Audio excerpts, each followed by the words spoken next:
Hi, everyone. Welcome back to another episode of the podcast. I'm joined today by my sister, Michelle. She's actually the reason why I have a podcast. Michelle is the founder of the Peers Project, which is a leading Australian podcast agency. So, Michelle, welcome. Thanks so much for having me back. We had you on season 1, episode 1. You have always been there right by my side. And season 1, episode 1, when I had no real idea where this podcast was going to head, but all I knew was that I had to give the people my real story. And funnily enough, that was it is our most listened to episode. So if you haven't heard that one, guys, go back to episode 1. It kind of gives you a bit of an overview of who the hell I am, my relationship fails, and all the way through to having babies and the challenges that I had in the early days, and why I started the pod. What I thought would be good today, and I'm fortunate to have Michelle back as sort of a part 2 to that episode. Let's talk about where things are at for me now. I mean, I've got a 4 and 2-year-old. I'm certainly, as you all are, experiencing my own challenges with that. And I thought I'd bring Michelle back on and let's hash it out around, my challenges. Oh my goodness, absolutely. Thanks so much for having me back. And to see you flourish with this show and just, I guess, see the brand build and the community build has just been so cool to watch. So kudos to you, Lee, for, sticking at it. 65 episodes is no small feat. So it's always nice to hear that, the best episode, or, it's not a surprise, but that the most listened to episode was the episode about you. So let's continue the conversation. I guess my first question is really around, what has been the hardest thing about your parenting journey kind of post children? Yeah, I mean, there's a few things that come to mind. I think, as you know, being my sister, but also I mentioned this in the last episode that we did, I like certainty. I like control. I like structure. And I think one of the hardest parts is just the lack of certainty and control you have on the daily. Like, you may wake up with all of your game plans as to how that day is going to roll out, and you wake up and your child's sick. So guess what? You have to stay home. You have to look after your child. Your day's completely thrown out the window. And I just think, it's what we experience on the daily. I most recently have experienced a fracture. So my little Charlie 2-year-old has fractured his leg. And again, like, just so many unexpected things that just throw you for six. And I don't know, I feel like if you're a more chilled personality, maybe you can kind of be a bit more fluid with how you go about things and it doesn't sort of rattle you. It rattles me big time. And then I just get super overwhelmed when I haven't factored those things in. I think that would be probably one of my hardest ongoing challenges. Poor Charlie with his leg. Like, I'm sorry. Like, that is just beyond. But no, I think so many of us can relate to that. I guess getting comfortable with that uncertainty. How have you gone about doing that? And I guess, what can you share with us as to what's helped you over the years? Look, this podcast has helped me. Just knowing that I am not alone in all of my challenges and worries. I don't know. I went through a really, not, I wouldn't say bad period, but sort of tough period about a month ago. So we had a bout of gastro, then we had the fracture and everything, work had ramped up. I was feeling like a bit all over the place, a bit playing catch up with the podcast. Like, there were just so many aspects to my life that I was finding really challenging. And I experience anxiety on the daily, but it definitely peaks and troughs based on my external world. So I would say that was a massive peak in anxiety, and literally to the point where I remember I was trying to get out of bed in the morning and I was like, I'm just so anxious to face the day. Like, I can't even, it was different to depression. And I mentioned this again in the episode we did previously. When I had pre and postnatal depression, it's like you wake up in the morning and you just don't want to face the day. I think with anxiety, you wake up in the morning and you're just like completely overwhelmed. And like, I just can't, like, it's almost like you're buzzing already and you're just like, everything just feels like you're in combat status and you never kind of feel grounded. So so during that time where it really peaked, I for me, exercise is a big thing. So like trying to get out in the fresh air or doing like my little dumbbell exercise at home when I can, just to break up my day. And I know that's hard for parents because we're all so busy, but I think, for those experiencing the tougher times, really carving out, even if it's 25 minutes, just whack out a few dumbbell hits and, move on with your day. I don't know, for me, that really helps. I also lean on, like I do, see I don't know what you'd call her. She's not really Reiki, but I guess that's spiritual sort of coach every now and then when I'm really struggling, and I sort of touch base with her, and I find that helps. So again, I guess to those people, find the experts that sort of work for you. I did have a psychologist for a number of years as well, but now I'm kind of going down a little bit more that spiritual route. But I think it really is just when you're feeling overwhelmed, you're feeling out of control, it's just taking that step back and going, okay, I need to do me a little bit now. So where can I carve out a little bit of time, to allow myself to read that book or see that, expert or whatever it looks like. Mm. It can be so tough to do me when you've got so much going on, as you mentioned. For you, if you think even about the jump from Noah to Charlie, the 1 to 2 children, where did that mum guilt play a role during that time when it came to you carving out time for yourself? And kind Oh, of how did you navigate through that? yes. Mm. It is so hard. And I think with baby number one, it was very much learning the parenting gig, right? And everything's new and breastfeeding's new and all, breastfeed or, having no sleep is new and all of those things, right? But by baby number two, you're kind of like, in the early days, you're like, oh, I've got this with baby number two. Or at least that was my experience. The juggle was the toddler plus the baby. And my boy's 18 months old. And so I feel like Noah, who's now nearly 4, was still a baby when I had Charlie. And so I think in one word, it would be chaos. It was just absolute chaos from 1 to 2. And I think a lot of people say that. I'm like, I feel like I've just given birth to like a tribe and it's like one extra baby. So look, yeah, massive challenges around trying to carve out even, I don't know, 5 minutes on the toilet to yourself, let alone like going for a walk alone or doing anything on your own. It was a real challenge. 2 kids are no joke. And for those who have more, freaking hat off goes to you because I don't know how you do it. Oh my goodness. They're so cute. It's so funny for me as an auntie. I just see their faces and I go, oh, but they're so cute. But there's so much that goes on behind the scenes. I want to track back a little bit to this concept and this discussion that we had earlier around anxiety. In the early days, you did have that pre and postnatal depression. But as you mentioned, anxiety is that different thing. Where do you think your anxiety has stemmed from for you? And in what ways has it played a role as you've become a mum and as a parent now? Yeah, How, I think like it's an interesting one, isn't it? Because I think they say a lot of your feelings and values and behaviors are formed from the ages of 0 to 7. So as our parents worked very hard during our childhood years to build a business and really provide for our family.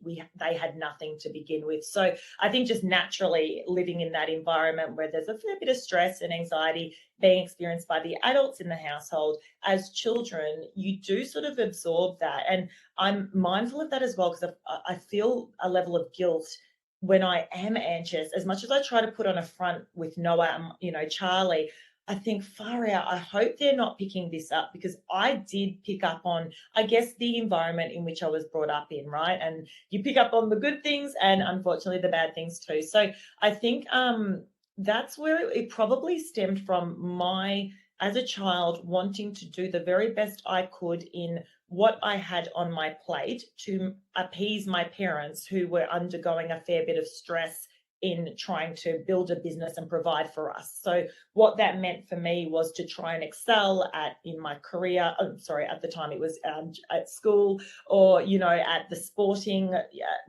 activity that I was subscribed to succeed as a child and get the ribbons and get the A pluses.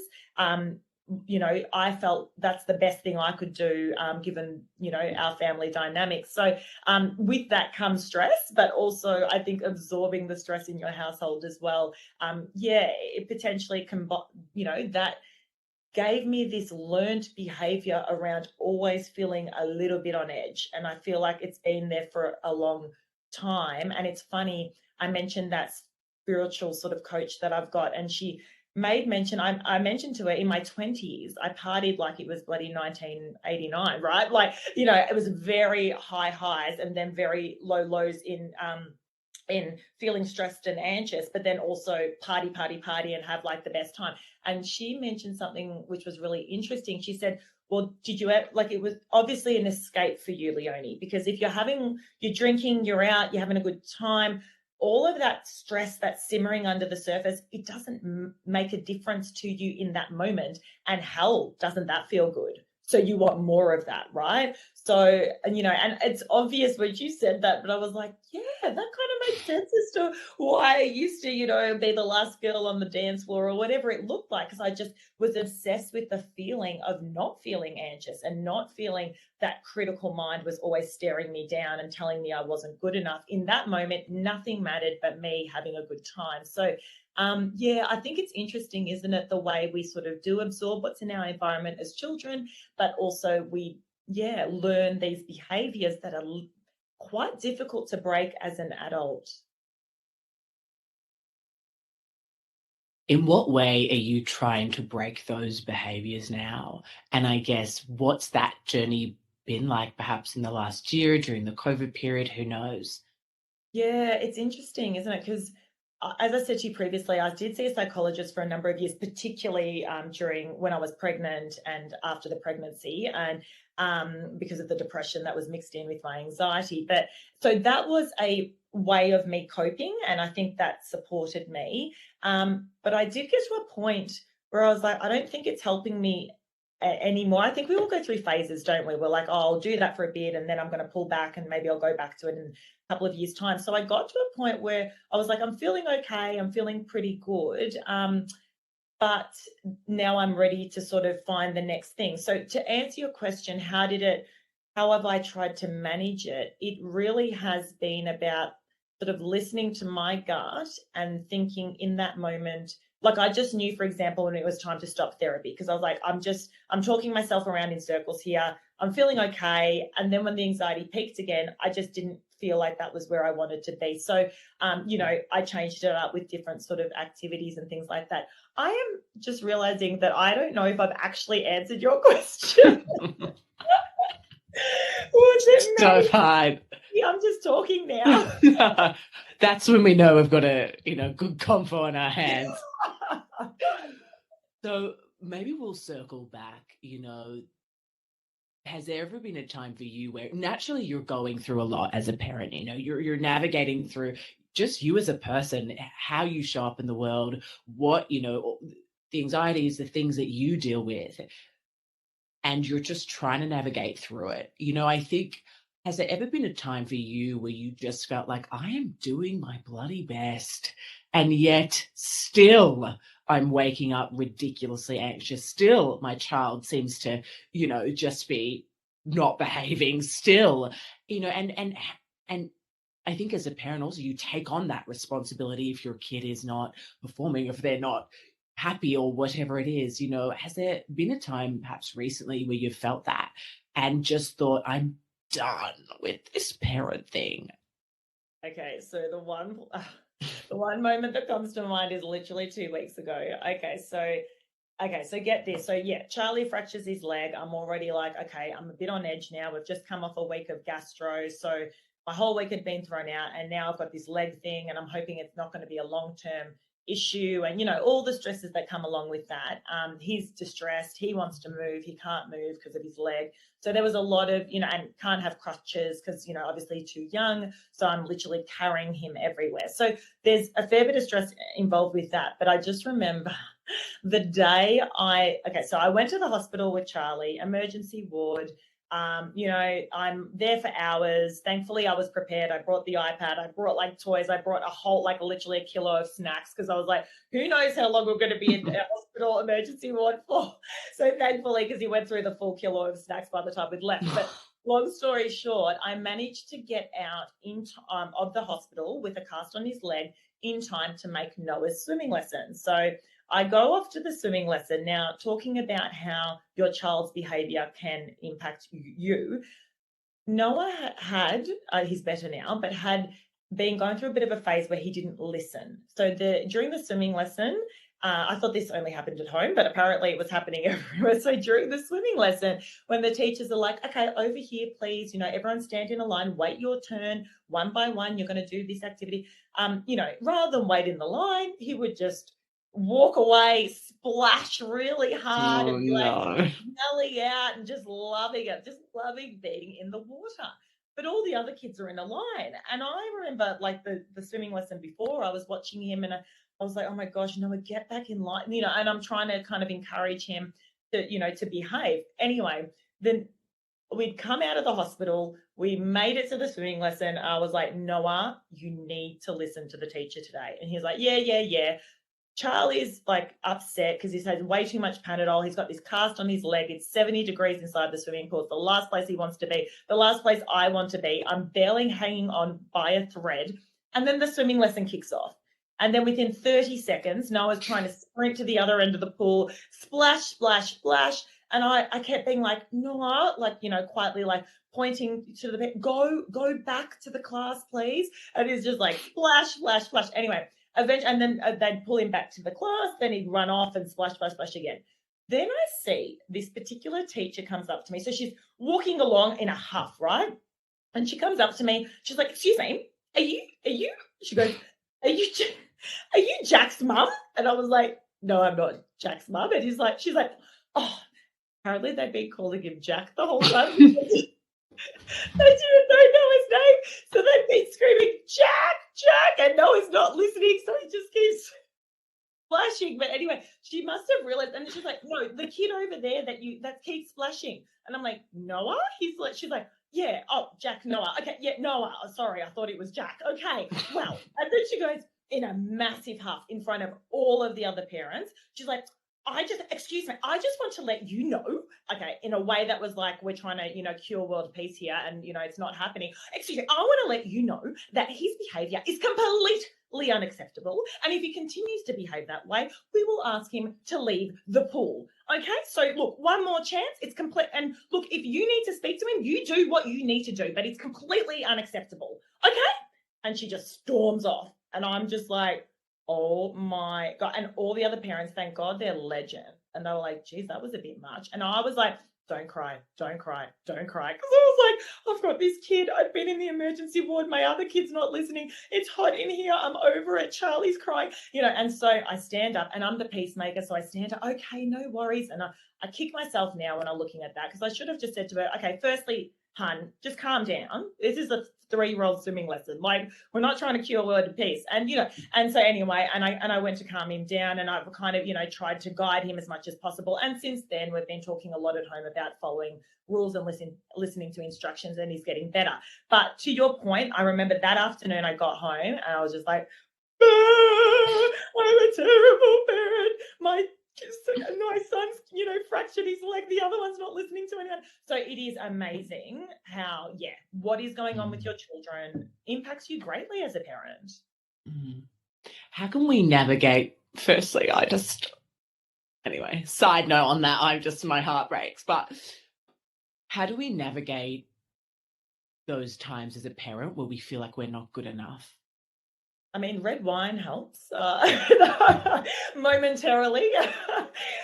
No, look, I don't know, to be honest. And I feel like I constantly feel not enough on the daily. But that's like the story of my freaking life. And it's so frustrating because, I know that that's the thing I've got to work on, right? And I think we all, to some extent, feel a level of insecurity or whatever, comparison, envy, but certainly for me, on the daily, I'm like, I have this critical voice that says, well, mate, you're not enough. Your kids are all over the place. You haven't done a million things, So, look, I think when that critical voice creeps in, for me, it's really important. I've started journaling more recently, and that's another tool that works quite well for me too. Talking to other people. I mean, again, I'm so privileged through the podcast, and I guess that's why. We've done quite well under listenership as well. Privileged in hearing other people's struggles, because you know what? If you flick through Instagram, half the time you're like, Jesus, I'm bloody not enough, am I? I mean, look at what she's doing, or look at what he's doing, and look how perfect their kids are, and look how, beautiful her hair is, and mine standing on one end. Like, there's so many opportunities for comparison. So let's talk about the struggles, which was the premise of the podcast, but, talk about it with your friends, and then you realize you're not alone. And I think that's a good place to start. I love that. I want to switch gears and talk a little bit about the relationship. So, in what ways has your relationship with Jules changed since baby one to baby two, and even now as you navigate through kind of the next phase of the kids' lives? Yeah, it's interesting, isn't it? Because I think in relationships, you start in the honeymoon phase, and I think the honeymoon phase lasts pretty much up until you have children, or at least that was my experience. Waking up on a Sunday, where should we go for brunch? All those great things, sleeping throughout the night and all of that. But so look, we went from that, and we're quite social, and we love being out at restaurants and things like that. So we had quite an active social life. To baby number one, I mean, I think one of the reasons why I struggled so much, in particular, having depression and all of that, was my social life was non-existent. And for me, I am an extrovert, so I get my energy from being around others. So I struggled with that, and with baby number one, that takes a toll on your relationship too, right? Because everything is so new. I felt like I was almost like in captivity, being home with this baby who was constantly needing me. So I was jealous that Jules was able to leave, and I was, stuck at home with this baby, which, funnily enough, and I speak to a lot of dads as well through the podcast, and a lot of couples in general. The common theme is the mothers tend to feel that way. I'm just feeling so trapped, and with the baby, I love my baby, but all of my freedom has been taken away from me. And the fathers sit there going, well, actually, I feel like I'm missing stuff. And I'm being, I'm stereotyping here at the moment, obviously, same-sex couples and things like that. But just regardless, one person generally has the responsibility that's more heavily weighted around looking after the child than the other. So, yeah, it's interesting when you look at the different dynamics even within a relationship. And I'm sure Jules probably felt as though he was missing out on things too. But I think the relationship, the most challenging part of all of this, one baby, two babies, whatever it looks like, is being okay with knowing that one of you may end up doing more when it comes to the children. And it's not about point scoring, because a lot of the time we would default to that. Well, I did more on this day, and and why do I have to be more flexible? And you got to go off and do this. And remember Tuesday when you go, oh, no, but you went for dinner on that night. That's where we got to, and we still sometimes fall back into that, because we are both trying to juggle our life outside of the children, and it's a common thing that often couples will point score. So we're mindful of that. We're trying to, when it comes up, we in resolving our conflict, we make note of that and go, you know what, it's never going to be even if we wanted 50-50 parenting. I don't know any relationship that's able to have that. And I've had to get okay with that in myself, knowing that during the week, if things happen with the children that I need to be there for, it's generally myself that's getting the phone call. And rather than feel resentful that I've had to drop everything and run, and hey, hubby's been able to kick on with his day like nothing matters, I've just had to get okay with that within myself. The one thing, though, that has helped me in doing that is Jules recognizing the extra work I'm doing and just saying thank you, which I still, have to remind him. I'm like, well, thank me, damn it. Like, I had to do, and so, but it's amazing that just a little thank you or a little recognition. Yeah, you just cut out. Can you just speak? Okay. Oh, no, great. I just didn't hear the very long. It would have been captured in the back end, so I just missed the end. It goes a very, very long way. I guess as a parent, if you think holistically I guess when we think about the relationship, when we think about just being a parent in general, what's your greatest fear when it comes to perhaps your relationship, but then also the fear you may have around kids?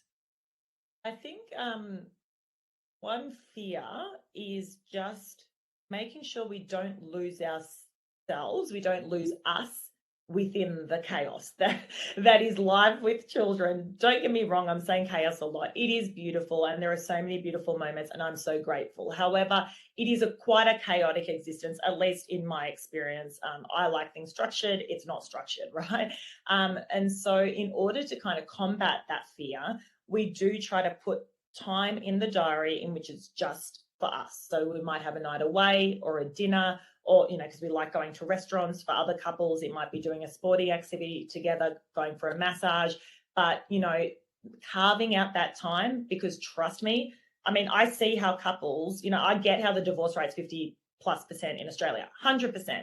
And I speak to so many couples through the podcast as well who come to me and say, we nearly divorced. It was just too much. Like this happened and this happened. And again, there's so many common themes through it all. So I think if you're even if you're rock solid to begin with, there's always going to be so much that's thrown at you. So yeah, and from hearing out from our guests as well, just carving out that time. Because honestly, within a weekday, we might say 3 words to each other because we are constantly interrupted and we can barely get a conversation out without someone pulling at you. And imagine if that was your existence, you made no time outside of that for your relationship. It would be very easy to start feeling as though you are living 2 completely separate lives. Then perhaps the physical attraction or chemistry starts dissipating. Then it's been 6 months, then it's been 8 months since you've had sex, then you forget how good sex was, and so you stop doing it, and then it gets to a point of no return, or at least, again, that's what I've heard. So, it's hard work. A relationship and marriage is a lot of work, but I think being mindful of that going into it, regardless of how rock solid you are, can really set people up to combat those challenges that come along the way. Mm. Was there a time recently where you just thought, I know I've got to carve out time, I get it, but I have so much going on? Really, is the relationship like, can't we just wait till next month or next quarter? How have you navigated through that carving out of time for yourself and then for your relationship? Yeah, I guess with the relationship piece, what's kind of great is that if we decide on a date, then we've already booked a babysitter or we've got grandparents committed. So that keeps us committed to that agreement because there's other people involved. I think if we didn't have other Yeah. people involved, let's call it, and the kids were older, and we didn't care that much about, committing to it, it'd be much easier to say, oh, I'm a bit too tired to go for dinner tonight. Let's just leave it. We'll go next week. So I think that's been a really good thing in a way, having to have other people, keep us honest around our commitments. For myself, I think the carving out time piece it involves a huge amount of planning. I'm a planner and I literally, if you see my diary, it's like by the minute, like I like that. That gives me a level of certainty, so if I plan my 15 minutes to myself and it's in my diary, then it's more likely to happen than me just having wishful thinking as I go about my day about trying to carve out time. Mm. Sorry, Chris, we're going to cut this out. Um, I think that's really valuable. I think the personal carving out of time and whatnot. I know we talked a little earlier about that personal struggle that you've been with. If we circle back on that, now, how do you deal with your own personal struggles as you navigate being a parent? How do you deal with the change in identity that you've personally gone through? And I know we spoke about this a little bit in episode 1, but how has that shifted over the last 65 episodes, your own personal identity shift and how you relate to yourself now?